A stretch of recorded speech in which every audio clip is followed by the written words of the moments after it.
Gigising sa umaga kahit na antok pa nga ako.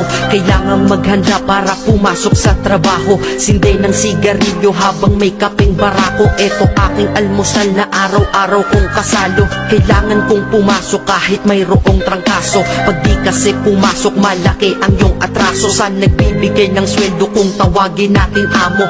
Kailangan doble kayod para amo ay maamo. Sa sobra mong trabaho parang ang sama-sama mo. Sa iyong anak na di mo na laging maasikaso. Kailangan yung buksan ang isipan na sarado. Sa buhay minsan talo at hindi laging panalo. Wala kang aasahan, walang mamamalato. Pag di ka nagtrabaho buhay mo ay lalalato. Kahit pagod ka na ang sinasabi mo wala to. Mahirap ang mabuhay, anong magagawa ko? Kailangang magtrabaho upang mabuhay sa mundo. Kung di ka magsisikap, paano aayos ang gulo sa buhay mo? Pamilya mo, tagumpay masisilayan mo. Basta ba